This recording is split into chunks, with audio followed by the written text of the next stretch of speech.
action let's go 저 건물을 찾으러 Hikayat Putri Hijau, cerita dari Provinsi Sumatera Utara. Provinsi Sumatera Utara merupakan salah satu provinsi di Indonesia yang terkenal dengan berbagai objek wisata. Salah satu tempat wisata yang sangat terkenal di Sumatera Utara adalah Danau Toba. Danau vulkanik ini mendatangkan jutaan pengunjung setiap tahunnya. Bukan hanya objek wisata, Sumatera Utara juga kaya akan cerita rakyat. Salah satu cerita rakyat yang masih diceritakan secara turun-temurun adalah Hikayat Putri Hijau. Cerita yang konon terjadi pada masa Kesultanan Delhi. Hikayat Putri Hijau bermula dari Kesultanan Aceh yang terletak di sebelah utara Kesultanan Delhi. Ketika itu, Kesultanan Aceh memiliki armada angkatan laut yang sangat tangguh. Kekuatan militer Kesultanan Aceh merupakan salah satu yang terkuat di Nusantara. Sore itu, seperti biasanya, Sultan Aceh duduk beristirahat di taman istana. Meskipun disegani negara tetangganya, Sultan Aceh masih merasa belum lengkap menjadi pemimpin. Sultan Aceh masih belum menemukan sosok yang layak menjadi permaisurinya. Tiba-tiba saja, Sultan Aceh melihat sebuah cahaya hijau di langit. Cahaya hijau itu berasal dari sebelah selatan. Kalian berdua selidiki asal-muasal cahaya itu. Dua prajurit kepercayaan Sultan Aceh itu segera menuju ke arah selatan, melacak asal-muasal cahaya hijau, hingga sampailah dua prajurit Aceh itu ke wilayah Kesultanan Delhi. Sesampainya di wilayah Kesultanan Delhi, dua prajurit Aceh itu segera bertanya kepada seorang warga yang ditemuinya. Maaf tuan, kami hendak bertanya, kalau boleh tahu dari mana asal cahaya hijau di langit ketika sore hari itu? Oh, itu berasal dari Putri Hijau. Siapa Putri Hijau itu? Putri Hijau adalah anak ketiga dari Sultan Delhi. Setelah mengetahui asal-muasal cahaya hijau itu, dua prajurit Aceh segera kembali ke istana dan melapor kepada Sultan. Jadi, dari mana asal-muasal cahaya hijau itu? Yang mulia, cahaya hijau itu ternyata berasal dari Putri Hijau. Putri Hijau? Benar yang mulia, Putri Hijau adalah putri dari Sultan Delhi. Sepertinya aku sudah menemukan siapa yang akan menjadi permaisuriku. Meskipun belum pernah ketemu dengan Putri Hijau, namun Sultan Aceh merasa sudah yakin menjadikan Putri Sultan Delhi itu sebagai permaisurinya. Rombongan besar kapal-kapal Kesultanan Aceh pun berangkat menuju Kesultanan Delhi. Tujuan rombongan itu adalah untuk melamar Putri Hijau. Sultan Delhi sendiri memiliki 3 orang anak, yaitu Mambang Yazid, Mambang Hayali, dan Putri Hijau. Hari itu mereka bersiap menyambut kedatangan Sultan Aceh.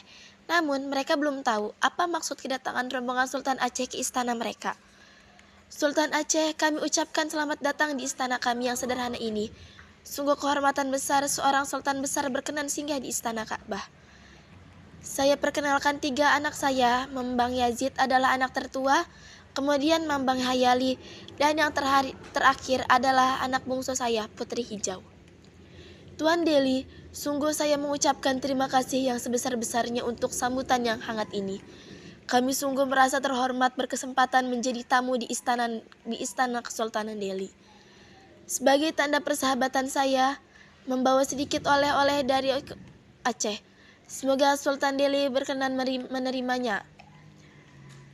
Sungguh perhiasan sebanyak ini merupakan hal yang sangat mewah bagi kami. Saya belum pernah melihat perhiasan yang sangat indah dan dalam jumlah yang banyak. Maaf Sultan Aceh, kalau boleh tahu apa tujuan dari Sultan Aceh berkunjung ke istana kami? Maksud kedatangan saya ke sini adalah untuk mempererat hubungan antara Kesultanan Delhi dengan Kesultanan Aceh. Maksud Sultan di dunia ini tidak ada yang lebih erat daripada persaudaraan. Maksud kedatangan saya ke sini adalah untuk meminang Tuan Putri Hijau. Tuan Putri Hijau sangat layak menjadi permaisuriku di Kesultanan Aceh. Sultan Aceh, sungguh kehormatan yang luar biasa Anda meminang putri saya. Tetapi sebagai seorang ayah, saya menyerahkan keputusan ini kepada putri saya.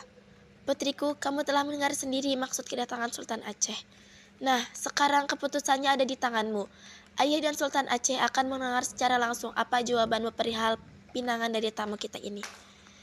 Ayahanda, maafkan Ananda. Untuk saat ini, Ananda belum siap untuk menikah. Mendengar lamarannya ditolak, Sultan Aceh pun marah luar biasa karena merasa terhina. Dengan segera Sultan Aceh memanggil panglima perangnya, Delhi. Segera perang pun pecah. Seketika tembakan Maryam dan prajurit Aceh seolah tanpa henti menghujani benteng pertahanan Kesultanan Delhi. Benteng pertahanan Delhi tidak mampu bertahan lama. Pelan tapi pasti, prajurit Aceh semakin mendekati benteng dan berhasil masuk. Terjadilah pertempuran sengit di dalam benteng.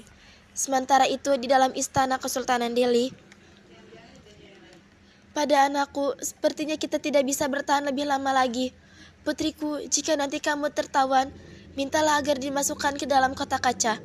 Selain itu, mintalah 9 butir telur, ayam, dan segenggam beras. Nanti dalam perjalanan dari atas kapal pembilah, nama kakakmu, Mambang Yazid, dan lemparkan telur serta beras itu ke dalam laut. Setelah berpesan kepada putrinya, Sultan Delhi pun menghilang entah kemana. Sedangkan Mambang Hayali memimpin prajurit Kesultanan Delhi bertahan menghadapi sebuah serbuan prajurit Aceh. Sedangkan Mambang Yazid pergi menuju ke arah laut. Akhirnya, Putri Hijau pun tertawan. Kakaknya Mambang Hayali tewas dalam pertempuran. Seperti pesan ayahnya, Putri Hijau meminta kotak kaca, 9 butir telur, dan segenggam emas di Selat Malaka. Dalam perjalanan menuju Aceh, tiba-tiba Putri Hijau keluar dari kotak kaca. Dilemparkannya telur-telur ayam dan segenggam beras di dalam lautan. Tidak lama kemudian, seekor naga besar muncul dari dalam lautan. Sultan Aceh sangat terkejut tidak hanya karena naga besar mendekati kapalnya, tetapi naga itu juga membawa Putri Hijau. Sang Sultan tidak bisa berbuat apa-apa untuk menghentikan naga yang membawa lari Putri Hijau. Sultan Aceh pun menyesal telah memaksa Putri Hijau menjadi permaisurinya.